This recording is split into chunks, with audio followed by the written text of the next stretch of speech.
নমস্কার। আজকে আমার বাড়ির বাগানের গাছের বেল দিয়ে তৈরি করেছিলাম বেলের আইসক্রিম। ছেলেবেলায় আমাদের স্কুলের সামনে এক কাকু দাঁড়িয়ে থাকতো, নারকেলের আইসক্রিম, বেলের আইসক্রিম বিক্রি করতো। আর আমি ছোটোবেলায় 50 পয়সা দিয়ে এই বেলের আইসক্রিম খেতে খুব ভালোবাসতাম। যেহেতু আমার বাড়ির বাগানে একটি বেল গাছ রয়েছে এবং তাতে বেশ কিছু বেলও ধরেছে, সেই কারণে আমি চিন্তা করলাম আমার ছোটোবেলাকার স্মৃতি আমার মেয়ের সঙ্গে ভাগ করে নেওয়া যাক। যেই ভাবনা সেই কাজ। গাছের থেকে বেল নিয়ে এসে আমি তৈরি করে ফেলেছিলাম পাকা বেলের আইসক্রিম। এই হলো সেই আমার বাগানের বেল গাছটি। দেখুন, বাগানের বেল গাছটিতে বেশ কিছু বেল ধরেছে। তার মধ্যে আমি একটি বেল খসে পড়েছিল, সেই বেলটিকে কুড়িয়ে নিয়ে এসে আমি তৈরি করে নিয়েছিলাম এই বেলের আইসক্রিম। আমি প্রথমবার এই আইসক্রিমটিকে তৈরি করেছিলাম। সত্যি বলতে এত সুন্দর হবে আমি সত্যি ভাবতে পারিনি। আমরা জানি বেল কিন্তু একটি অত্যন্ত উপকারী ফল।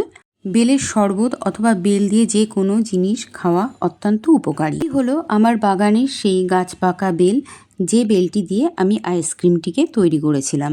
এখনকার সময় বাচ্চাদের কিন্তু হয়তো পরিচিত নেই যে বেলের আইসক্রিম সম্বন্ধে, কিন্তু আমি ছোটোবেলায় এবং আমার মতন আমার শৈশবে যারা ছিল তারাও কিন্তু বেলের আইসক্রিমটির সঙ্গে খুব পরিচিত। কারা কারা বেলের আইসক্রিম খেয়েছিলেন ছেলেবেলায় অবশ্যই জানাবেন। তো চলুন রেসিপিতে চলে যাওয়া যাক। প্রথমে বেল নিয়ে নিয়েছিলাম। বেলটাকে ফাটিয়ে আমি একটি চামচের সাহায্যে পুরো বেলের মালার থেকে বেলের ভেতরকার অংশটাকে কেকে বের করে নিয়েছিলাম। দেখুন আমি বেলটিকে কিভাবে তার খোসার থেকে ভেতরকার অংশটাকে হাতার সাহায্যে বের করে নিয়েছিলাম। বেলের মালার থেকে বেলের ভেতরকার শ্বাস অংশটাকে পুরোপুরি কেকে বের করে নেবার পর এবার হাত দিয়ে চটকে নিয়েছিলাম। নিয়েছিলাম 500 gram liquid full fat milk. Liquid দুধটিকে আমি গ্যাসের ওভেনে বসিয়ে ভালো করে ঘন করে ফুটিয়ে নিয়েছিলাম। ভালো করে দুধটি ফোটানো হয়ে গেলে আমি গ্যাস নিভিয়ে গ্যাসের ওভেন থেকে নামিয়ে নিয়ে ঠান্ডা করতে দিয়েছিলাম। এবার ভালো করে চটকে চটকে বেলের ভেতরকার শ্বাসের মধ্যে থেকে বীজ এবং শেকড়ের মতন অংশগুলোকে আমি চিপে চিপে সাইড করে নিয়েছিলাম। বেলের পাকটার মধ্যে আরও কিছুটা বীজ এবং শেকড় ছিল, সেটাকে আরও পরিষ্কার করবার জন্য আমি এর মধ্যে লিকুইড মিল্ক কিছুটা দিয়ে দিয়েছিলাম। এতে বেলের পাকটা আরও নরম হয়ে এসেছিলো। সেখান থেকে আমি হাত দিয়ে চিপে চিপে বীজ এবং শেকড় যতটা সম্ভব একেবারে তুলে নিয়েছিলাম। এবার আর এর মধ্যে সেরাম কিছুই ছিল না। এবার নিয়ে নিয়েছিলাম 200 গ্রাম চিনি। চিনিটাকে আমি গ্রাইন্ডারের মধ্যে পেস্ট করে একটি মিহি পাউডার তৈরি করে নিয়েছিলাম। দেখুন এই চিনির দানাগুলোকে গ্রাইন্ডারে পেস্ট করে নেওয়ার পর একেবারে মিহি পাউডারের মতন গুঁড়ো হয়ে গিয়েছিল।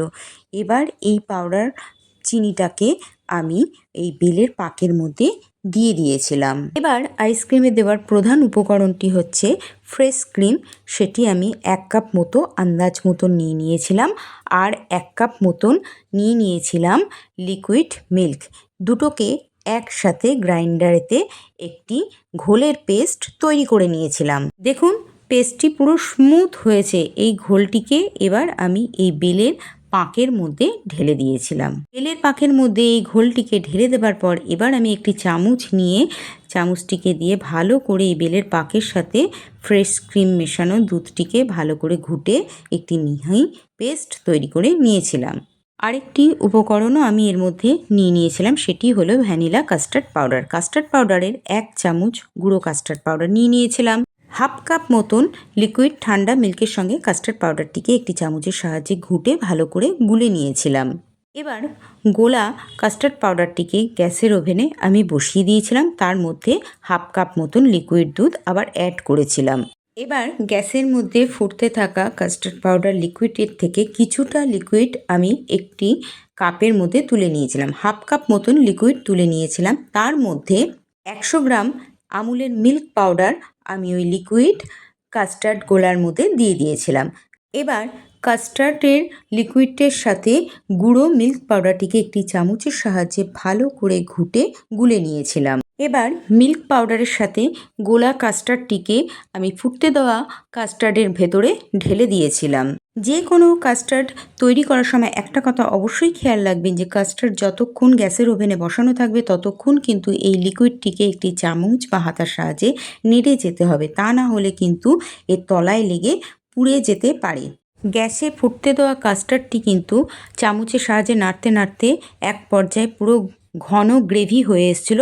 তখন আমি গ্যাসের ওভেন থেকে এই কাস্টার্ডটিকে নাবিয়ে নিয়েছিলাম। কাস্টার্ডটিকে নাবিয়ে নেবার পর এবার আমি ফ্যানের তলায় বসিয়ে ঠান্ডা করে নিয়েছিলাম। নিয়েছিলাম 6 থেকে 7টা ছোট এলাচ। ছোট এলাচগুলোকে গুঁড়ো করে নিয়েছিলাম।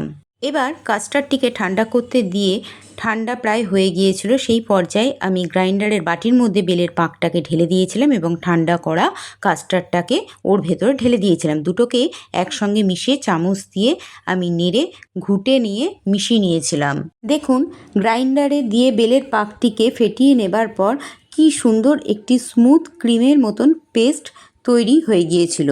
এবার আমি আটা চালার যে চালনি থাকে সেই চালনি বা ছেঁকনি আমি নিয়ে নিয়েছিলাম। এবার ওই আটা চালার চালনির মধ্যে বেলের স্মুথ পেস্টটিকে ঢেলে দিয়েছিলাম। এবার ঢেলে দেবার পর স্মুথ পেস্টটিকে আমি একটি হাতার সাহায্যে ভালো করে ঘুটে নিয়ে তলায় ছিবড়ে অংশগুলোকে বাদ দিয়ে মিহি পেস্টটিকে বের করে নিয়েছিলাম। দেখুন, আমি এই বেলের স্মুথ পেস্টটিকে কীভাবে ছেঁকনির সাহায্যে বের করে নিয়েছিলাম। এই হলো সেই স্মুথ পেস্টটি, আর এই ছিবড়ে অংশটিকে বাদ দিয়ে দিয়েছিলাম। দেখুন কি সুন্দর ক্রিমি টেক্সচারটি তৈরি হয়েছে। এটিই হলো আইসক্রিমের মেন ক্রিমি টেক্সচার।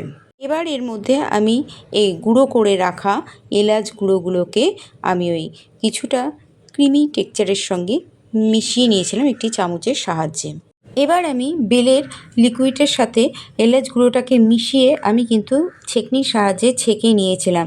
গুঁড়ো টেক্সচারটি আমি বেলের যে ক্রিমি টেক্সচারটি আছে তার সঙ্গে মিশিয়ে নিয়েছিলাম এবং ছিবড়েগুলোকে বাদ দিয়ে দিয়েছিলাম। ভালো করে সব কিছু দিয়ে চামচের সঙ্গে ঘুটে মিশিয়ে নেবার পর এবার আমি একটি আইসক্রিমের কন্টেনার নিয়ে নিয়েছিলাম। সেই আইসক্রিমের কন্টেনারটির মধ্যে আমি এই আইসক্রিমের টেক্সচারটিকে পুরোটি ঢেলে দিয়েছিলাম। খালি আইসক্রিমের কন্টেনারের মধ্যে এই বেলের যে আইসক্রিমের টেক্সচারটি ছিল সেই স্মুথ পেস্টটিকে এর ভেতরে ঢেলে দিয়ে আমি একটি পলিথিনের কাগজ এর মধ্যে দিয়ে দিয়েছিলাম। পলিথিনের কাগজ আমি এই কারণে দিয়েছিলাম, আমার কাছে কোনো পলিথিন পেপার ছিল না, আর পলিথিনের কাগজ অথবা পেপার দিয়ে নিলে কোনো রকম ক্রিস্টালের মতন বরফ কিন্তু জমাট বাঁধে না। এরপর আইসক্রিমের কন্টেনারটিকে আমি একটু ড্যাব ড্যাব করে নিয়েছিলাম। তারপর আমি আমার ফ্রিজারের ডিপারের মধ্যে দিয়ে বসিয়ে রেখেছিলাম 24 ঘন্টা মতো।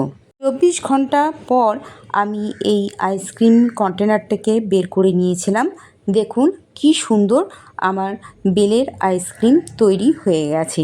একদম স্মুথ ও ক্রিমি টেক্সচারে তৈরি হয়েছিল আমার বেলের এই আইসক্রিম। যেহেতু আমার কাছে কোনো আইসক্রিমের স্ক্রুপও ছিল না, আমি একটি হাতার সাহায্যেই এই আইসক্রিমটাকে কেটে কেটে তুলে নিয়েছিলাম। এর ফ্লেভার এবং খেতে এতটাই অসাধারণ স্বাদের হয়েছিল, আপনারা না খেলে বুঝতে পারবেন না। অবশ্যই আমার এই পদ্ধতিটাকে দেখে বেলের আইসক্রিম তৈরি করে বাড়িতে খেয়ে দেখবেন। তৈরি হয়ে গেল আমার বেলের আইসক্রিম। আপনারাও এই গরমেতে তৈরি করে খেয়ে দেখুন বেলের আইসক্রিম।